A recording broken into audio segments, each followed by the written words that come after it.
avant de plonger dans cette histoire incroyable, pensez à vous abonner à la chaîne et à activer la cloche. Ici, chaque récit a quelque chose à dire, et vous ne voudrez pas en manquer un seul. La lumière du soleil glissait sur les carrosseries impeccables de la prestigieuse concession automobile, faisant scintiller le métal des véhicules les plus luxueux du marché. Monica Johnson, femme noire dans la quarantaine, descendit de sa berline avec une élégance naturelle, son tailleur sur mesure et ses escarpins noirs reflétant son statut de femme d'affaires prospère. Chaque mouvement respirait la confiance et la réussite. À l'intérieur, le vendeur Alex Turner la regarda avec un mélange de surprise et de scepticisme. Il fronça les sourcils, incapable de croire qu'une femme noire puisse se permettre un véhicule aussi cher. Son sourire condescendant était à peine masqué. « Bonjour, puis-je vous aider ?» demanda Monica avec politesse, avançant vers le comptoir. « Oui, bien sûr, » Alex balbutia, visiblement mal à l'aise, « mais, vous comprenez que ce genre de voiture n'est pas à la portée de tout le monde. » Monica sourit, imperméable à son ton méprisant. Elle savait qu'elle devait rester calme. Dans un monde où l'apparence compte autant que l'argent, la dignité est parfois la meilleure arme. Alex, ne pouvant contenir ses préjugés, s'approcha et parla plus fort, comme pour impressionner les autres clients. « Je vais devoir vérifier quelques informations avant de vous montrer quoi que ce soit. » Monica sortit son téléphone, prête à prouver sa légitimité, mais la situation s'envenima rapidement. Alex, refusant de reconnaître la réalité, appela la police, convaincu qu'il détectait une fraude. Quelques minutes plus tard, l'officier Davis arriva. Monica, bien que stupéfaite, garda son calme. Menottée devant les clients et les véhicules de luxe, elle fut emmenée à l'extérieur, son expression indifférente contrastant avec la tension ambiante. Dans cette concession, le racisme et l'arrogance avaient trouvé un terrain fertile, mais ils venaient de réveiller une force silencieuse et puissante. Monica Johnson n'était pas une victime, elle était une femme prête à transformer l'injustice en triomphe. Monica Johnson entra dans la concession avec assurance. Le parquet brillant reflétait ses escarpins noirs et le cliquetis discret de ses pas résonnait dans le hall opulent. Des voitures luxueuses trônaient autour d'elle, chacune semblant murmurer une promesse de puissance et de prestige. Alex Turner, le vendeur, s'approcha immédiatement.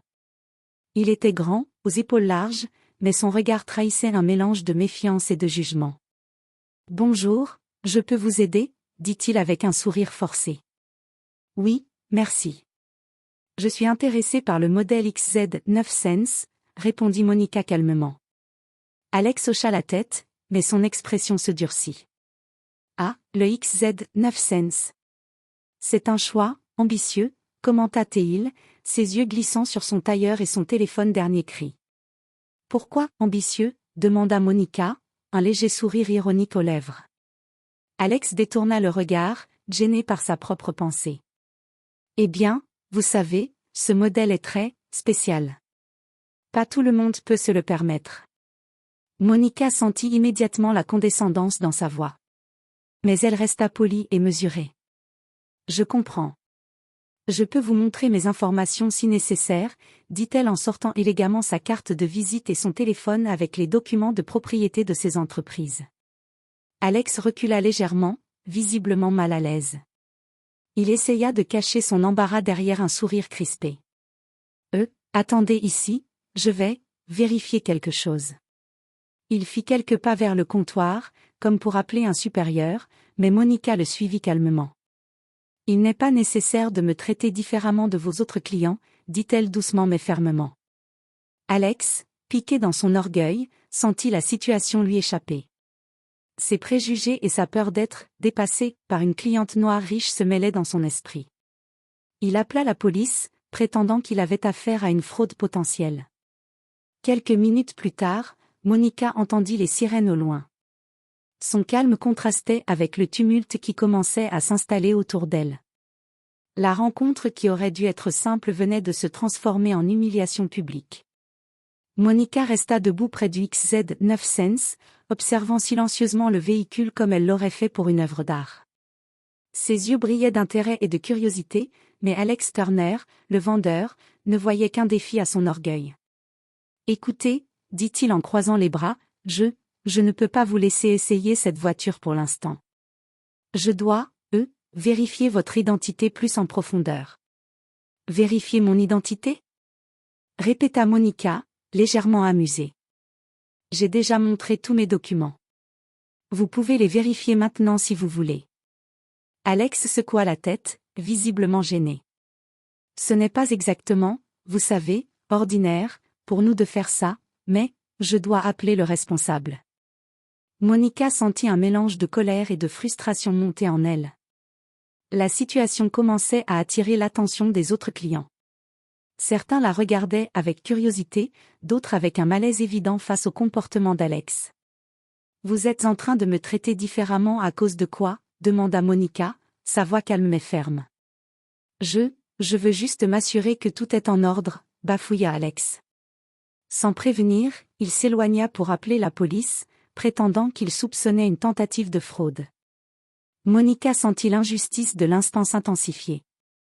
Elle regarda autour d'elle, des clients filmaient déjà la scène, choqués par le traitement humiliant qu'elle subissait. Lorsque l'officier Davis arriva, Alex se précipita vers lui. « Officier, cette personne essaie d'escroquer ma concession ?» Monica leva les yeux vers lui, impassible. « Officier, tout est faux. Je possède toutes les preuves de mes entreprises et de ma légitimité. Vous pouvez vérifier vous-même. » Mais Davis, influencé par les accusations d'Alex et ignorant la vérité, ordonna à Monica de rester sur place et commença à la menotter. Le cœur de Monica se serra, non pas par peur, mais par indignation. En quelques minutes, son statut, son argent et sa réputation semblaient invisibles aux yeux de ceux censés protéger la loi. Alors qu'elle était conduite à l'extérieur, Monica resta droite, les épaules hautes et le regard fixe. Chaque pas résonnait dans le hall de la concession, symbole de sa dignité face à l'humiliation publique. Les caméras des clients et des passants capturèrent la scène, transformant un simple test de véhicule en une affaire nationale de racisme et d'injustice. La scène à l'extérieur de la concession était devenue rapidement chaotique. Monica, menottée, restait calme, ses yeux fixant l'officier Davis avec une détermination tranquille. Les passants, de plus en plus nombreux, filmaient la situation avec leur téléphone, certains choqués, d'autres murmurant des commentaires indignés. « Officier, je n'ai rien fait de mal », dit Monica d'une voix ferme. « Vérifiez mes documents, contactez mon avocat, appelez qui vous voulez. » Davis, aveuglé par l'affirmation d'Alex Turner et son propre biais, répondit. « Ma collègue ici a signalé une possible fraude. Vous devez nous accompagner pour vérification. » Monica inspira profondément. Elle savait que l'injustice n'était pas nouvelle pour elle, mais elle n'avait jamais été confrontée à une humiliation publique d'une telle ampleur. Pourtant, son calme contrastait avec la tension croissante de la foule. Des vidéos avaient déjà commencé à circuler sur les réseaux sociaux. En quelques minutes, l'histoire devint virale, une millionnaire noire arrêtée devant une concession de luxe pour des accusations infondées. Des milliers de personnes partageaient, commentaient et dénonçaient le racisme flagrant dont elle était victime. Pendant ce temps, Monica parvint à contacter son avocat, James Carter. Sa voix était posée mais ferme. « James, je viens d'être arrêté. Les accusations sont totalement fausses. Préparez-vous, ça va vite devenir sérieux. » James, habitué à défendre des clients face à des injustices raciales, réagit immédiatement. « Restez calme, Monica. Je suis déjà en route. Nous allons résoudre ça rapidement et exposer la vérité. » Alex Turner, voyant sa manœuvre tourner contre lui à mesure que la foule filmait et commentait, commença à paniquer. Son arrogance initiale se transformait en nervosité pure. Il n'avait jamais prévu que cette simple tentative de discréditer Monica devienne un phénomène viral et mette en lumière ses préjugés. Monica, toujours menottée, sentit une force intérieure croître en elle. Elle savait que chaque instant de calme et de dignité face à l'injustice renforçait son message, elle ne serait jamais réduite à une victime. L'escalade venait de commencer. La concession, le vendeur, et même l'officier Davis allaient bientôt se retrouver sous le feu des projecteurs, confrontés à une vérité qu'ils ne pouvaient ignorer. Monica Johnson fut conduite à l'écart, vers la voiture de police garée devant la concession. Ses menottes cliquetaient doucement à chaque mouvement, un son qui contrastait étrangement avec sa posture droite et assurée. Les passants entourant la scène filmaient tout, leurs visages traduisant choc, colère et incrédulité. « Je vous le répète, officier Davis, dit Monica calmement, je n'ai commis aucun crime. Vous pouvez vérifier mes documents et contacter mon avocat. » Davis ne répondit pas, se contentant de suivre le protocole qu'il pensait juste. Il ignorait que chaque seconde de cette arrestation était captée et partagée sur les réseaux sociaux. Les images montraient clairement une femme élégante, digne, traitée comme une criminelle sans cause réelle. Alex Turner, toujours sur place, jetait des regards anxieux autour de lui.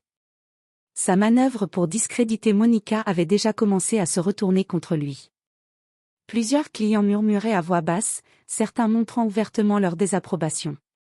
Monica monta dans la voiture de police, ses mouvements précis, presque cérémoniels. Elle garda la tête haute, respirant calmement. Chaque témoin, chaque caméra, chaque réseau social devenait un allié involontaire pour elle. Son silence n'était pas de la peur, mais une déclaration silencieuse de dignité. « Vous allez regretter de m'avoir traité ainsi », murmura Monica avec un demi-sourire, plus pour elle-même que pour l'officier. À l'intérieur de la voiture, elle prit son téléphone et envoya rapidement un message à James Carter. « Ils ont commencé, mais ça ne durera pas, prépare-toi. » Les sirènes se mêlaient aux murmures de la foule, tandis que l'arrestation se transformait en une affaire nationale. Les médias locaux et nationaux reprenaient déjà les images, décrivant l'incident comme un exemple flagrant de discrimination et d'abus de pouvoir.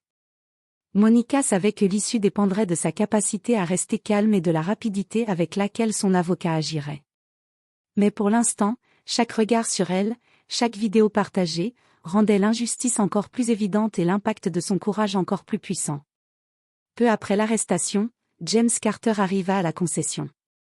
Son costume sombre et son air déterminé trahissaient un homme habitué à défendre l'injustice avec précision et force.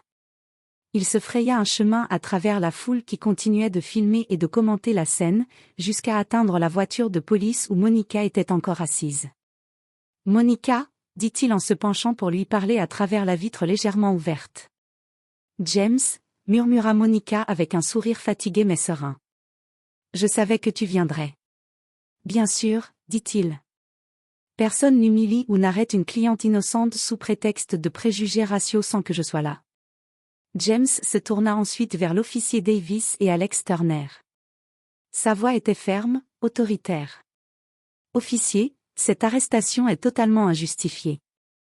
Vous détenez une citoyenne respectée, propriétaire de plusieurs entreprises prospères. Toutes ces informations sont vérifiables. Remettez-la immédiatement en liberté. » Alex, pris au dépourvu, balbutia. « Je pensais juste. » « Vous pensiez juste ?» rétorqua James, le regard perçant. « Vous avez porté des accusations racistes et infondées. Chaque seconde de cette arrestation est filmée. Votre crédibilité est en jeu. » La foule commença à murmurer plus fort, et certains clients exprimèrent ouvertement leur soutien à Monica. Les caméras des téléphones ne quittaient pas la scène, capturant la confrontation avec une intensité dramatique. Monica, toujours assise dans la voiture de police, inspira profondément et dit à James. « Merci d'être venu si vite. Mais nous devons nous assurer que cela ne se limite pas à une simple libération. Les responsables doivent être tenus pour compte. » James hocha la tête, compréhensif. « Exactement. Nous allons documenter chaque détail et préparer un dossier solide. Votre dignité et vos droits seront protégés, et le public le saura. » Pendant que James parlait à la police et aux témoins, Monica sentit un regain de force. Elle savait que la vérité, désormais exposée devant les caméras et les réseaux sociaux, jouerait en sa faveur.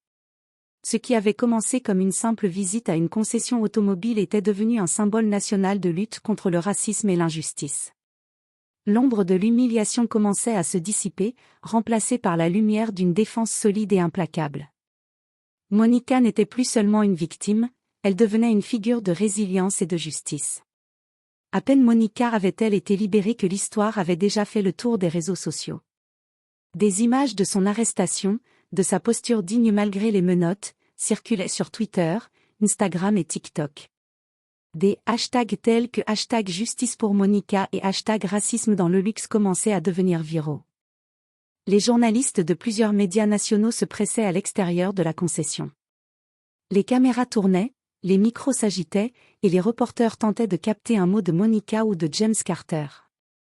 Monica Johnson, pourriez-vous commenter votre arrestation ? Demanda une journaliste. Monica, entourée de son avocat et des caméras, respira profondément avant de répondre. Ce que vous voyez ici n'est pas une question de voiture ou de fraude. C'est une question de dignité, de respect et de racisme systémique. Je suis ici pour rappeler que personne ne devrait être humilié ou traité injustement à cause de sa couleur de peau. La foule qui s'était rassemblée applaudissait doucement, impressionnée par son calme et son courage. James Carter ajouta. Nous allons porter cette affaire devant les tribunaux. L'injustice que Monica a subie ne doit pas rester impunie, et nous ferons tout pour que les responsables soient tenus pour compte. Les médias commencèrent à enquêter sur Alex Turner et l'officier Davis. Les journalistes découvrirent rapidement que Turner avait un historique de comportement raciste envers certains clients et que Davis avait déjà été accusé de partialité dans des affaires antérieures. L'impact fut immédiat. Des articles publiés sur des sites influents et des émissions télévisées nationales dénonçaient le traitement infligé à Monica. Sur les réseaux sociaux, des milliers de personnes exprimaient leur soutien et partageaient des messages d'indignation. Monica, bien que frustrée par ce qu'elle avait subi, sentit un puissant sentiment de justice commencer à émerger. Son courage face à l'humiliation publique inspirait non seulement ceux qui étaient témoins de l'événement, mais aussi des millions de personnes à travers le pays. Ce qui avait commencé comme un moment humiliant dans une concession automobile se transformait en un symbole national de résistance, de dignité et de lutte contre le racisme. Monica n'était plus seule, elle avait le soutien du public et des médias pour défendre ses droits. Quelques jours après l'incident, Monica et son avocat James Carter se présentèrent au tribunal. La salle était pleine, journalistes, citoyens, et même des clients de la concession s'étaient déplacés pour assister à ce qui promettait d'être un moment décisif. L'atmosphère était tendue, chargée d'attente et de curiosité. L'avocat de Monica commença par exposer les faits avec une précision méthodique. Votre honneur, ma cliente, Monica Johnson, a été humiliée et arrêtée à tort par des représentants de la concession automobile X et l'officier Davis, sur la base de préjugés raciaux flagrants. Nous avons des preuves documentées, des vidéos et des témoignages qui démontrent que cette arrestation était totalement injustifiée. Monica, assise à ses côtés, observait calmement la salle. Chaque regard fixé sur elle renforçait sa détermination à ne pas laisser passer cette injustice. Le juge, un homme d'âge moyen, feuilleta rapidement les documents avant de demander. « Monsieur Turner, que répondez-vous aux accusations portées par Madame Johnson ?» Alex Turner, visiblement mal à l'aise, bafouilla. « Je pensais juste que, enfin, que c'était nécessaire de vérifier. » James Carter l'interrompit avec fermeté. « Nécessaire ? Vos actions ont été motivées par des préjugés raciaux. Chaque seconde de l'humiliation de ma cliente est documentée. Les vidéos montrent clairement que vous avez agi par racisme et non par besoin légitime de sécurité. Les témoignages des clients présents lors de l'incident furent présentés. Ils confirmèrent que Monica avait toujours été polie et respectueuse, et qu'aucune raison légitime ne justifiait l'appel à la police. Au fur et à mesure que la confrontation légale progressait, il devint évident que Monica détenait toutes les cartes. L'histoire de son arrestation injuste et publique avait déjà capté l'attention nationale, et chaque preuve présentée renforçait sa position. Monica prit alors la parole devant le tribunal. « Je ne suis pas ici pour me venger. Je suis ici pour montrer que l'injustice basée sur la couleur de peau est inacceptable. Que cela se produise dans une concession de luxe ou ailleurs, nous devons être capables de dénoncer et de corriger ces actes. » La salle resta silencieuse un instant, frappée par la force et la dignité de ces mots. Même le juge semblait pris par l'émotion. Les caméras retransmettaient chaque instant, et le public, tant dans la salle que devant les écrans, percevait l'ampleur de l'injustice subie. La confrontation légale venait de commencer, mais Monica savait qu'elle était prête à aller jusqu'au bout. Son calme, son intelligence et sa détermination avaient transformé une arrestation humiliante en un véritable combat pour la justice. Alors que l'audience se poursuivait, James Carter demanda la parole pour présenter une pièce maîtresse du dossier, la véritable identité et le poids financier de Monica Johnson. Les murmures se propagèrent dans la salle lorsque des documents officiels furent projetés à l'écran derrière eux. « Votre honneur », commença James, « il est important de clarifier que Madame Johnson n'est pas seulement une cliente dans cette concession. Elle est propriétaire de plusieurs entreprises internationales, investisseuse majeure dans l'industrie automobile et détient des parts significatives dans la société X, la même concession qui l'a humiliée. » Un silence stupéfait s'abattit sur la salle. Les journalistes, jusqu'alors captivés par l'histoire de l'arrestation injuste, levèrent leurs caméras et stylos pour capturer cette révélation. Même Alex Turner sembla figé, incapable de trouver les mots.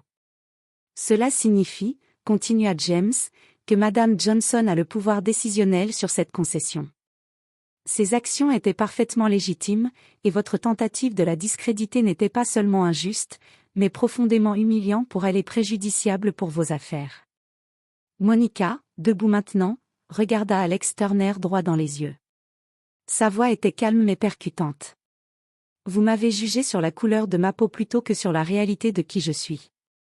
Vous avez appelé la police et tenté de m'humilier publiquement, mais aujourd'hui, la vérité est devant tout le monde. » Alex balbutia, essayant de se défendre, mais il n'y avait plus d'issue. Les clients présents dans la salle, ainsi que les journalistes, captèrent chaque instant de sa gêne et de sa panique. Le juge, les yeux écarquillés, prit conscience de l'ampleur de l'erreur. « Monsieur Turner, officier Davis, il est clair que des mesures disciplinaires appropriées doivent être prises. L'arrestation était totalement injustifiée. » Monica, en silence, sentit un mélange de soulagement et de triomphe. Ce qu'Alex et Davis avaient tenté de faire échouer n'avait pas seulement été inversé, leur arrogance et leurs préjugés étaient désormais exposés au public, renforçant son message de dignité et de justice. La révélation était complète. Monica Johnson, humiliée mais inébranlable, venait de transformer une situation de discrimination flagrante en un triomphe éclatant, rappelant à tous que le pouvoir réel réside dans la force, la dignité et la vérité. Quelques semaines après le procès, les conséquences pour Alex Turner et l'officier Davis commencèrent à se faire sentir. La concession fut obligée de publier un communiqué officiel, présentant ses excuses publiques à Monica Johnson pour le traitement humiliant qu'elle avait subi. Le nom de Monica, auparavant associé à l'injustice, devint désormais un symbole de dignité et de résilience. Alex Turner fut suspendu de ses fonctions et placé sous enquête pour discrimination et abus de pouvoir. Ses collègues et clients le regardaient désormais avec suspicion et méfiance. Chaque publication sur les réseaux sociaux rappelait son erreur, son arrogance et son racisme ouvert. L'officier Davis reçut également des mesures disciplinaires sévères. Bien qu'il ait suivi le protocole à sa manière, la justice avait reconnu que son action était influencée par des préjugés personnels et manquait totalement de fondement. Sa carrière était désormais entachée, et son nom associé à l'injustice plutôt qu'au respect de la loi. Monica, de son côté, reçut une compensation financière significative pour le préjudice moral subi, ainsi qu'une reconnaissance publique de sa dignité et de son courage. Mais pour elle, la victoire n'était pas seulement personnelle. Elle entreprit de créer une campagne de sensibilisation sur le racisme dans les affaires et le traitement des clients, utilisant son expérience comme un exemple puissant.